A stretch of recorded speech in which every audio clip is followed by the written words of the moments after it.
ఈ మధ్యకాలంలో మనం చూసాము పెద్ద ఎత్తున విజయవంతమైనటువంటి జాతీయ స్థాయిలో రికార్డులు బద్దలు కొట్టేసి ఇండస్ట్రీ ఇచ్చినటువంటి సినిమా 'ధురంధర్'. 'ధురంధర్' కొన్ని ఆలోచనల్ని చేసుకుంటూ పాకిస్తాన్కి వెళ్ళి ఆ దేశంలోనే వివిధ యంత్రాంగాల్లో వ్యవస్థల్లోకి చొరబడి ఇండియన్ స్పై అక్కడ సంచలనం సృష్టించడం, వాళ్ళందరినీ ధ్వంసం చేయడం, ఇదంతా సినిమాటిక్ లిబర్టీ తోటి ఒక సినిమాని నిర్మించడం, దాన్ని పెద్ద ఎత్తున దేశంలో ఆదరించడం అనేటటువంటిది జరిగింది. కాసుల వర్షం, బాక్స్ ఆఫీస్ బద్దలైపోయింది, ఇండస్ట్రీ హిట్ అయిపోయింది. అంటే మన 'బాహుబలి' ఇలాంటి వాటిని కూడా కొట్టేసింది. అటువంటి 'ధురంధర్'ని ఇప్పుడు ఈ సినిమా నేపథ్యమా లేదా అంతకు ముందు నుంచి చేస్తున్నారా, ఈ ఆలోచనకి ఊహకి ఒక ప్రాతిపదిక ఉందా అనే దానికి అయితే మనం చేయట్లేదు. ఇప్పుడు పాకిస్తాను భారతదేశంలో 'ధురంధర్'లను ప్రవేశపెడుతుందట.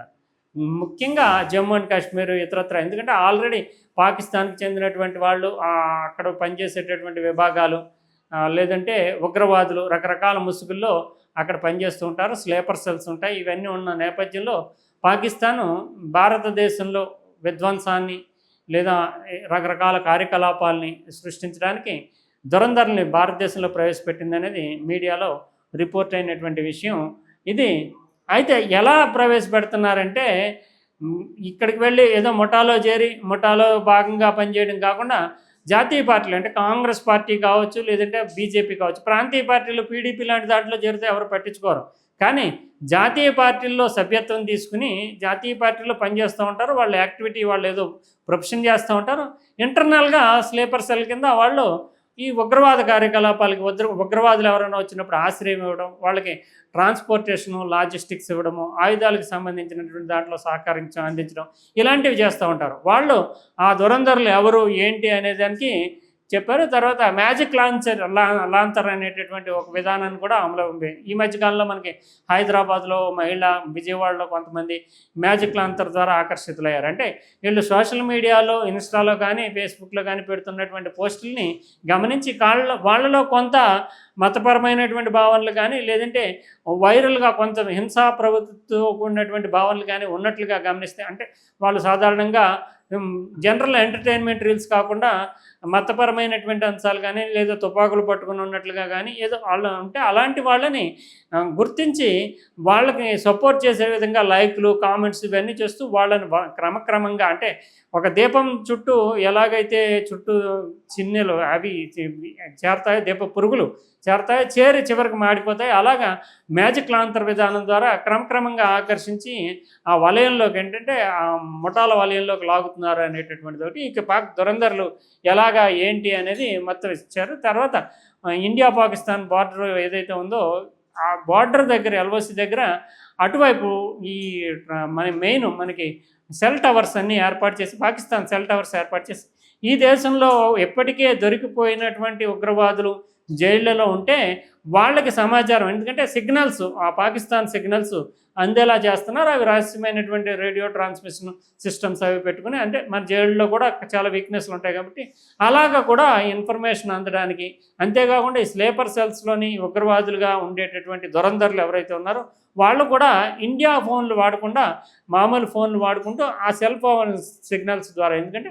పాకిస్తాన్ సిగ్నల్స్ ద్వారా సమాచారాన్ని వాళ్ళు అందిపుచ్చుకుంటున్నారు.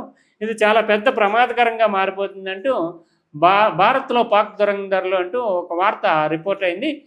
ఇది స్థానికంగా పరిచయం పెంచుకుంటారు, శత్రు దేశంలోకి ఆక్రమంగా చొరబడతారు, స్థానికంగా పరిచయం పెంచుకుంటారు, క్రిమినల్ ముఠాలు రాజకీయ నాయకులకు దగ్గర అవుతారు, రాజకీయ పార్టీలో తిరుగుతారు. అంటే పొలిటికల్ యాక్టివిస్ట్ అని చెప్పడంతో పోలీసులు గట్ట, అందులో national party activist, BJP activist, Congress activist అంటే ఉగ్రవాదులని అనుమానించరు. అందువల్ల వాళ్ళు పొలిటికల్ యాక్టివిటీలో భాగంగా తిరుగుతారు. అక్కడ నుంచి అసలు ఏం జరుగుతుంది, ఆ పార్టీలో ఏం జరుగుతుంది, నాయకులు ఎక్కడ మూమెంట్ ఉంది, నాయకుల మీద టార్గెట్ చేయాలంటే, ఎందుకంటే ఆనుపానులన్నీ తెచ్చిపోతాయి కాబట్టి అలా టార్గెట్ చేసి వాళ్ళని దీన్ని పంపిస్తారనమాట. ఆ ఇన్ఫర్మేషన్ అక్కడ పంపిస్తే వాళ్ళు టార్గెట్స్ని ఫిక్స్ చేసుకోవడానికి కానీ విధ్వంసం సృష్టించడానికి కానీ ఆ సమాచారాన్ని వాడుకుంటూ ఉంటారు. దీనికి సంబంధించి కేంద్ర భద్రతా నిఘా వర్గాలన్నీ కూడా ఇన్ఫర్మేషన్ సేకరించాయి. జమ్మూ కాశ్మీర్ ప్రధానంగా వీళ్ళకి టార్గెట్లో ఉంది. జమ్మూ కాశ్మీర్లో ఎందుకంటే ఈజీ, వాళ్ళకి ఆల్రెడీ ఎప్పుడు పాత సెల్స్ 91లో మూతపడిపోయినటువంటి కొన్ని ఉగ్రవాద ముఠాలను మళ్ళీ ప్రేరేపించడానికి, వాడిని మళ్ళీ పునరుజ్జీవింప చేయడానికి కూడా ప్రయత్నం చేస్తున్నారట. ఈ ఇంటర్ సర్వీసెస్ ఇంటెలిజెన్స్, పాకిస్తాన్కి చెందినటువంటి ఇంటర్ సర్వీసెస్ ఇంటెలిజెన్స్ ఈ మేరకు చాలా జాగ్రత్తగా ప్లాన్ చేస్తుంది. జాతీయ పార్టీల్లో చేరాలని ఇక్కడ ఉండేటటువంటి వాళ్ళ ఉగ్రవాదులకి సూచనలు చేస్తూ దానికి అవసరమైనటువంటి సహకారం అందిస్తుందట. సరే, జాతీయ పార్టీలో సభ్యులుగా ఉంటే కనుక ఏమీ అనరు పోలీసులు కానీ వీళ్ళు కానీ, అనుమానించరు అనేది. అంతేకాకుండా ఇప్పటికే అరెస్ట్ చేశారు. శ్రీనగర్లో కొంతమందిని అరెస్ట్ చేస్తే వాళ్ళంతా జాతీయ పార్టీలో సభ్యులుగా ఉన్నారట. వాళ్ళకి ఉగ్రవాద మూలాలు ఉన్నాయి. అంటే చాలా ముసుగు వేస్తున్నారు అనమాట. ఇది చాలా లోతైన వ్యూహంతో చేస్తున్నారు గ్రౌండ్ వర్క్స్ని ఏర్పాటు చేసుకోవడానికి అనేది. సరిహద్దుల్లో అక్రమంగా ప్రాక్ సిగ్నల్స్ని ఇచ్చి వీళ్ళకి సహకరించడం కూడా జరుగుతోంది. ఉగ్రవాద గ్రూపులకు సహాయపడేందుకు భారత్ సరిహద్దుల్లో లోపలి ప్రాంతాలకు కూడా సెల్ ఫోన్ సిగ్నల్స్ అందేలా పాకిస్తాన్ కుట్రలు చేస్తోంది. సరిహద్దుల వెంబడి భారీగా టెలికాం టవర్లు ఏర్పాటు చేశారట. ఎక్కడెక్కడ ఏర్పాటు చేశారంటే కడువా, రాజౌరి, పూంచ్ సరిహద్దు జిల్లాలతో పాటు ఉగ్రవాదులను ఉంచినటువంటి జమ్మూలోని కోట్ బాల్వాల్ జైలు, అంటే ఉగ్రవాదులను ఆల్రెడీ అరెస్ట్ చేసినటువంటి ఉగ్రవాదులను ఉంచినటువంటి కోట్ బాల్వాల్ జైలు ప్రాంతాలకు కూడా సిగ్నల్స్ చేరేలా, అంటే ఉగ్రవాదులకు అవసరమైన సమాచారం వాళ్ళకి అందేలాగా చాలా జాగ్రత్తగా చేస్తున్నారు. దీనికి చైనా సాయంతో CDMA టెక్నాలజీని, స్మార్ట్ ఫోన్ను రేడియో సెట్లతో అనుసంధానించి, అంటే చైనా ఎలాగో వాళ్ళు పాకిస్తాన్కి, చైనా టెక్నాలజీ పరంగా పాకిస్తాన్ అంతేమీ టాప్ కాదు కాబట్టి చైనాకు ఉండేటటువంటి CDMA టెక్నాలజీని వాడుకుంటూ వాళ్ళు ఆ టెక్నాలజీని కానీ స్మార్ట్ ఫోన్లని రేడియో సెట్లతో అనుసంధానించి వీళ్ళకి ఉగ్రవాద స్లీపర్ సెల్స్కి, అదే సమయంలో నేరుగా పాల్గొనేటటువంటి ఉగ్రవాదులకి ఈ సరిహద్దు జిల్లాలంతటా కూడా ఆ సిగ్నల్స్ అందేలా ఏర్పాటు చేసుకున్నారంటే ఇది భారతదేశానికి చాలా పెద్ద ప్రమాదకరమైనటువంటి అంశంగా భారత ప్రభుత్వం భావిస్తోంది. దీన్ని ఎలా ఎదుర్కొంటారు అనేటటువంటిది. తర్వాత అల్ ఉమర్ ముజాహిదీన్, అల్ బద్ర్, తెహ్రీక్ ఉల్ ముజాహిదీన్ తదితర ఉగ్రవాద సంస్థలు, అంటే